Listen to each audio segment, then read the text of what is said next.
Mapagpalang araw po mga kaibigan at mga kapatid kay Kristo. Ang Nimi Magarso Ministry po ay muling nagbabalik upang magsiwalat ng katotohanan at magpapailanlan ng mga salita ng Diyos sa pamamaraang madali po nating maintindihan. Ipagpatuloy po natin ang ating pag-aaral tungkol po sa 144,000 sila ba'y magkakasama o hiwa-hiwalay? At alam ba nila na kabilang sila sa 144,000? Opo, mga kaibigan at mga kapatid kay Kristo. Ating pong pag-aralan, baka ikaw at ako, hindi natin alam na tayo ay makakasama pala sa 144,000. Ano ang palatandaan na tayo ay makakasama ng 144,000? Dito po sa pasimula ay atin pong pag-aralan, mga kapatid, na tayo ay nabubuhay sa mga huling araw ng maraming katanungan, maraming haka-haka at maraming maling aral na ang kumakalat lalo na tungkol sa 144,000. May ilan na nagsasabing alam, ako ay kabilang, nang may ilan naman na may nagsasabing nakakatakot na baka sila'y maiwan. Kaya ngayong oras na ito, hindi opinyon ng tao ang ating pakikinggan, kundi ang salita ng Diyos at ang liwanag ng propesiya. Opo. Kasi pag tayo'y nag-aagam-agam, baka hindi ako kasama sa 144,000. Kasi sabi nila sa huling panahon, ang 144,000 na lang ang maliligtas. Atin pong pag-aralang mabuti. Subaybayan po ninyo ang video ito hanggang sa dumating tayo sa sukdulan sa dulo. Kung totoo nga ba na ang 144 lamang ang ililigtas ng Diyos sa huling kapanahunang ito. Kung inyo po itong magustuhan, ishare po ninyo sa iba upang sila din naman ay makaalam ng katotohanan. At kung magkagayon, lahat tayo makinabang upang sa ngayon pa lang mapaghandaan natin kung paano tayo makasama at mapabilang sa 144,000. Bago tayo magpatuloy, tayo po muna ay sumandaling manalangin. Amang banal na makapangyarihan ka po sa lahat, maraming salamat po sa araw na ito na binigyan mo kami ng magandang pagkakataon upang mapailanlang na iyong mga salita. Narito po ang iyong malit na lingkod. Humihingi po ng kapatawaran ng aking mga pagkakasala. Gayon din ang makikinig at makapanood ang video ito. O Diyos, ipuin mo ang kanilang mga puso at mabago nawa sila sa kanilang pananaw. Patawarin mo ang kanilang mga pagkukulang at pagkakasala. Naway ang iyong banal na Espiritu ang siyang kumasasabat siya sa amin at punaan mo nawa kami ng karunungang makalangit upang kami ay matutong makaunawa at makaalam ng katotohanan. Salamat po Diyos sapagkat tinugong mo po ang aming kahilingan. Naway maging silbi itong aral sa amin at maging pagkain espiritual, maging pag-asa sa iyong ikalawang pagparito. Ito po ang hinikdalangin sa makapangyarihang pangalan ng aming Panginoong Hesukristo. Amen. Mga kaibigan at mga kapatid kay Kristo, sino ang 144,000 ayon sa Biblia? Dito po sa Apokalipsis, Kabanata 7, ang talata po ay 4. At aking narinig ang bilang ng mga tinatakan, 144,000 na tinatakan sa bawat lipi ng mga anak ni Israel. Ayan, nandyan po tayo.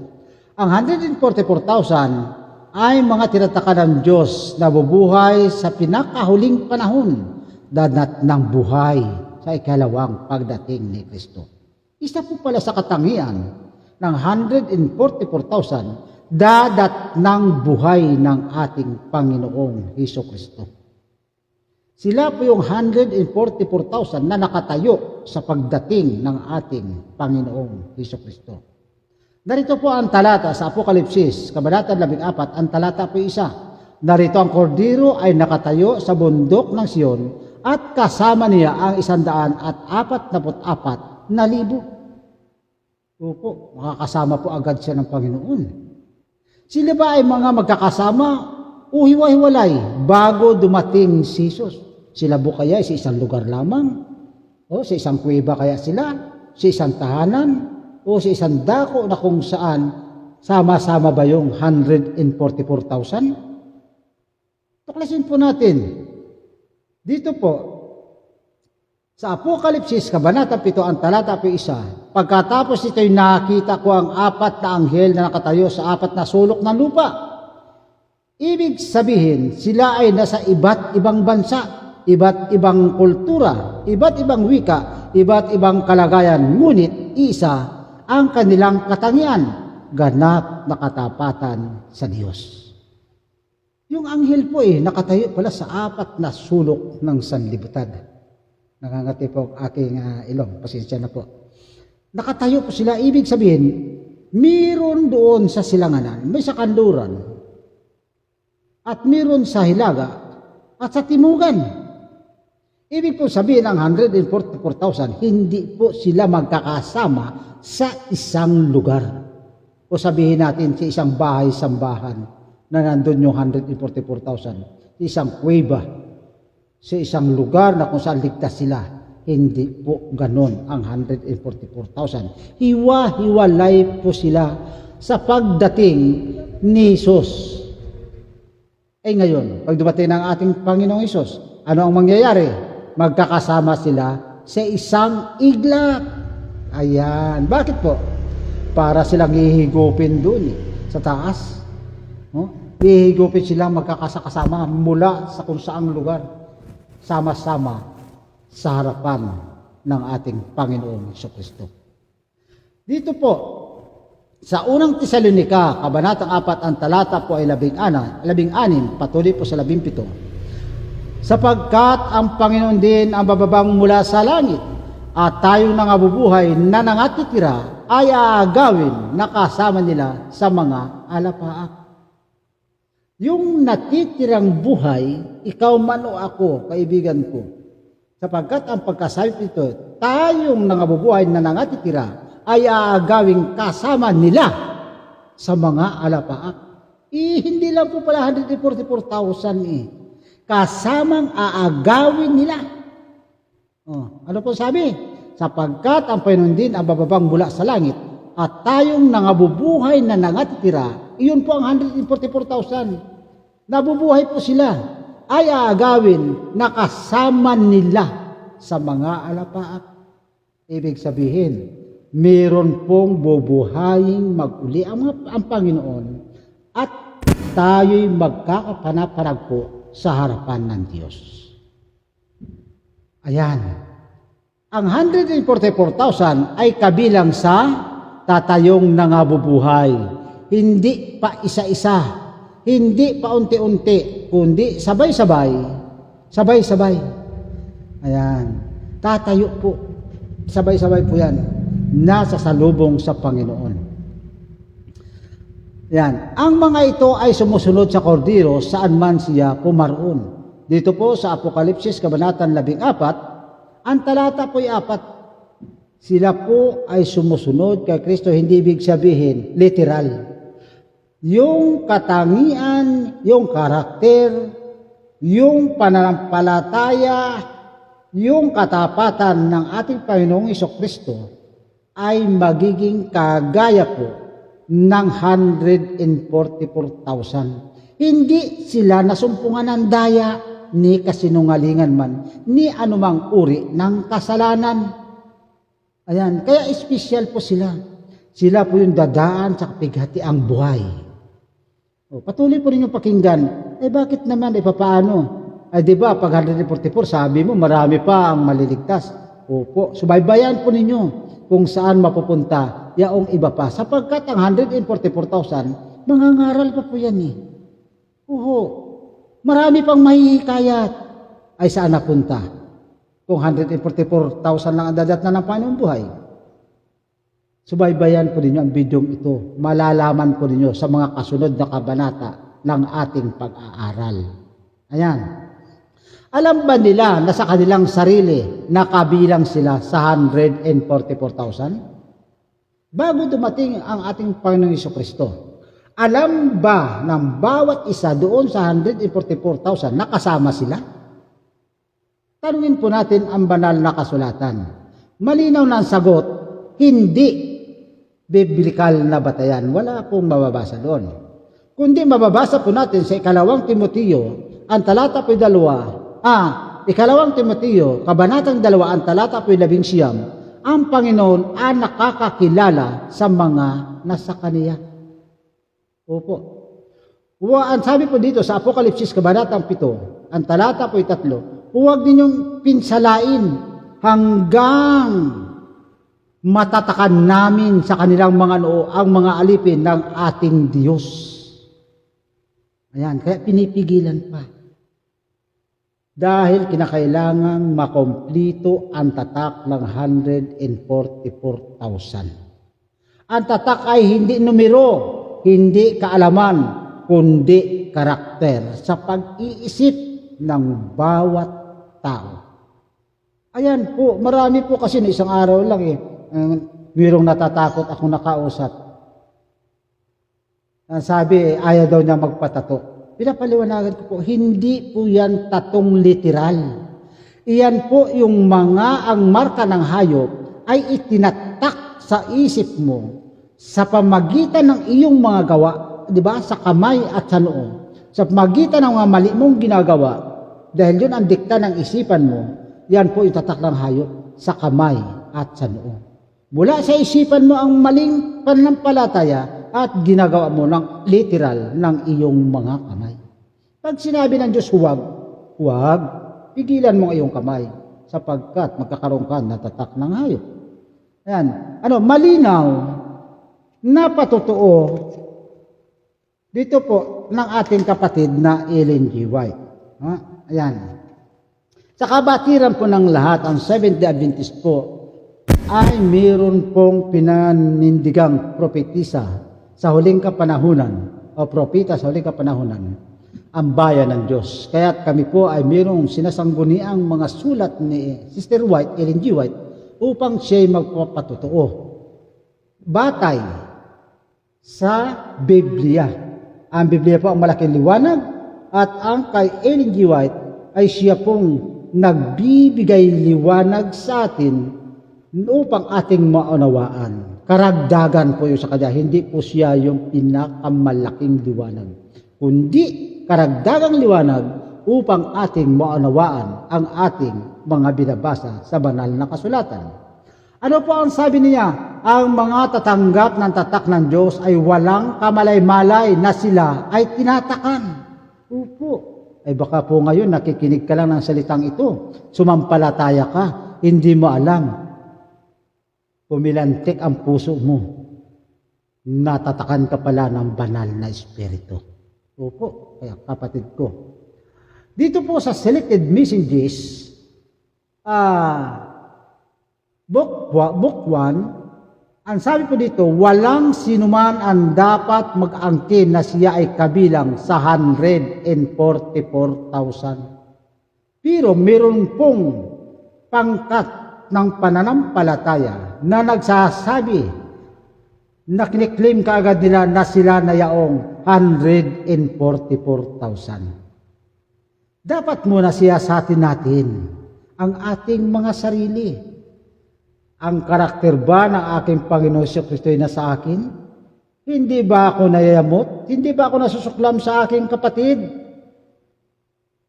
Meron ba pag-ibig sa aking namumuo? Sinusunod ko ba ang kalooban ng Panginoong Diyos?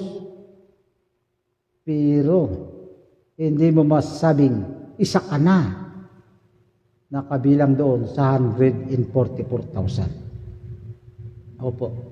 Hindi po, pagpasok mo sa isang sikta ay kabilang ka na nag-aangkinan na kayo na ang 144,000. Dito po sa Early Writings na sinulat ng ating kapatid na Ellen G. White, ang pag-angkin ng kabanalan ay tanda ng espiritual na pagkabulag. Sinasabi mo, kami na yun. Sa huling kapanahunan, kahit maliit lang kami na grupo, kami yung 144,000 nag-aangkin na kayo yaong banal.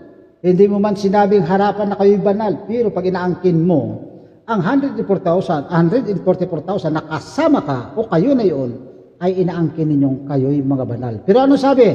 Tanda ng espiritual na pagkabulag. Opo, mga kaibigan at mga kapatid kay Kristo. Kailan lamang malalaman ng 144,000 na sila ay kasama? Kapag dumating na si Jesus, kapag nakita na ang kordero, kapag tinipo na sila sa bundok ng Siyon. Ayun pala, doon mo palang malalaman na espesyal ka sapagkat ikaw yaong nakasama ng ating Panginoong Hesus doon sa bundok ng Siyon. Sapagkat ang sabi po sa ating binasa kanina na sila ay nakatayo sa bundok ng Siyon kasama ang kordero, ang 144,000. Tatatakan po silang espesyal. Opo, mga kaibigan at kapatid kay Kristo. Pagkatapos ng espesyal na pagkatatak, itong 144,000 mga kapatid ko, mangangaral pa po ito. Marami pa silang mahihikayat. At yaong kanyang ang mga mahikayat na yaon ay dadaan din po yun sa malaking kapighatian. Tatanggap din po sila ng huling ulan ng banal na espiritu.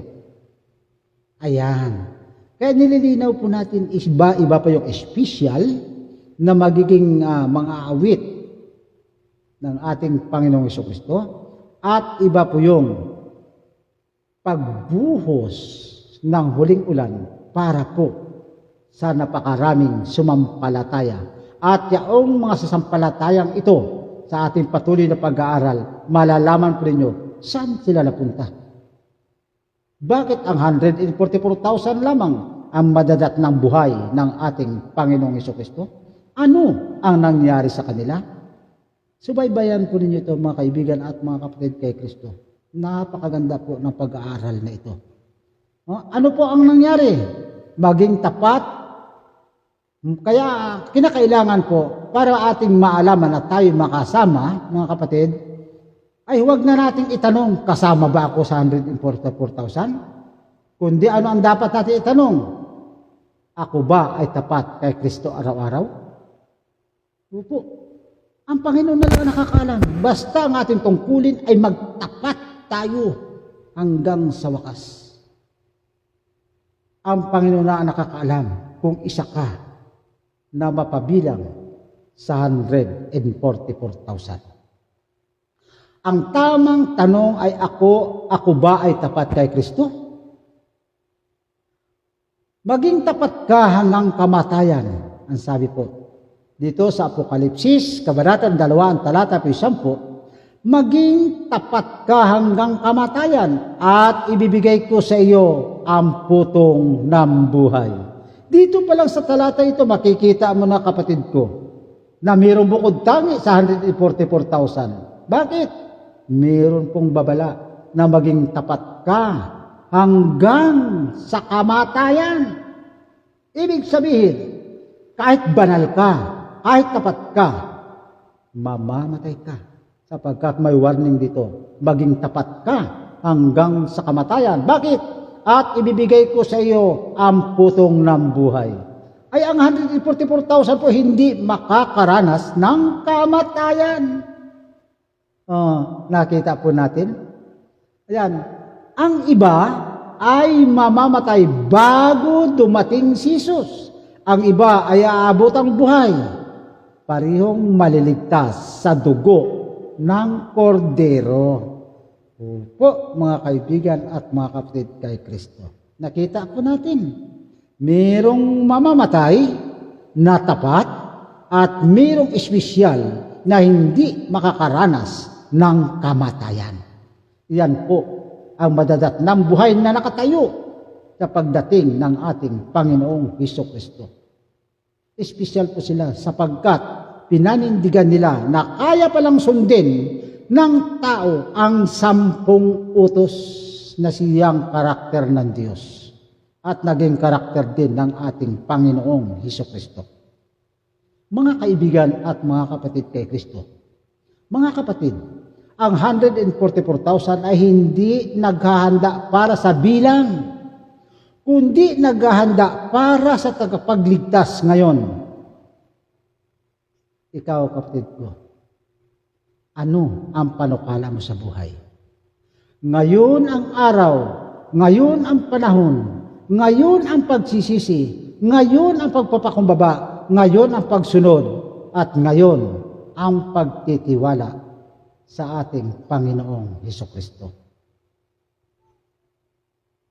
Mga kaibigan at mga kapatid kay Kristo, masarap limiin na tayo naghahanda hindi para sa bilang, kundi tayo naghahanda upang paghandaan natin ang pagdating ng ating Panginoong Hesukristo. Ano po ang kabilin-bilinan sa atin? Sa Apokalipsis, Kabanatang 14, ang talata po 12 ay ganito po nakasaad sa banal na kasulatan. Narito ang pagtitiis ng mga banal, yaong mga tumutupad ng mga utos ng Diyos at pananampalataya kay Jesus. Mayroon pong pagtitiisan, hindi po basta ganun na lamang ang kaligtasan. Sapat na pumasok ka sa bahay-sambahan, anumang reliyon mo, anumang sikta, anumang grupo, hindi po sapat yun. Anumang grupo, anumang reliyon mo, hindi po ang pangalan ang magliligtas, kundi ang katapatan sa pagtupad sa mga utos ng Diyos. Sapagkat yun po ang pagtitiis. Marami nagsasabi, hindi daw masunod ang 10 utos. Kung hindi mo sundin, wala kang pinagtiisan. Kaya kung gusto mong mayroon kang pagtitiisan, isa ka sa tinasabing narito ang pagtitiis ng mga banal, yaong mga tumutupad ng mga utos ng Diyos at ang pananampalataya kay Jesus. Apokalipsis, Kabanatang 14, talata po ay 12. Kung tayo'y tapat sa utos ng Diyos, may pananampalataya kay Jesus, handang magtiis hanggang sa wakas. Kaibigan, mga kapatid, mga kapananampalataya, mga kapamilya, mga magulang, mga anak, narito ang mensahe. Tayo ay magtapat at ang pagtatapat nito ay mayroong pinagtitiisan. Maluwang ang daan patungo sa kapahamakan at marami ang doon nagsisipasok. Makipot ang daan patungo sa buhay na walang hanggan at doon tayo nagtitiis upang makamit natin ang gantimpalang ipagkakaloob ng ating Panginoong Hesus kapag siya'y dumating na. Ang tahanang kanyang inihanda ngayon doon sa bagong langit at bagong lupang tatahanan ng mga banal. Pinagkakatiwala natin sa Diyos ang bilang ang ating bahagi ay ang maging tapat hanggang sa wakas. Hindi man tayo mapasama sa 144,000, mapasama tayo doon sa mga magtitiis hanggang sa wakas. Mamatay man tayo ay muling bubuhayin sapagkat ang pangako ng Panginoon sa kanyang pagpalito at sa pag-alingaw-ngaw ng kanyang tinig at kasabay ng trumpita, ang mga nakay Kristo ay mabubuhay upang salubungin sa salapa. Walang mauna, walang mahuhuli, maging ang 144,000 ay makakasabay natin na salubungin ng Panginoon sa mga lapaap. Ang kaibahan na lamang sila ay makakasama ng Panginoon doon sa bundok na Sion at sila ay aawit ng awit na sila lamang ang nakakaalam. Pagpalain tayo ng Diyos sa araw na ito. Sa iyo at sa akin nawa ang kapayapaan ngayon at magpakailanman. Ang pag-ibig nawa ng Diyos siya maghari sa siya sa atin. Gawin natin ito sa ating kapwa upang matupad natin na ang ginawa natin sa maliit na mga bahay nito ay sa ating Diyos natin ito ginawa. Salamat po at magandang araw po sa inyong lahat. Ang bidyong ito ay inyo po ibahagi sa iba upang kayo may makabahagi din sa pagpailan lang ng salita ng Diyos at kung magkagayon, darating ang wakas. Sama-sama tayong maliligtas at tatahan sa langit na bayan na inihanda ng Diyos sa bawat isa sa atin. Amen.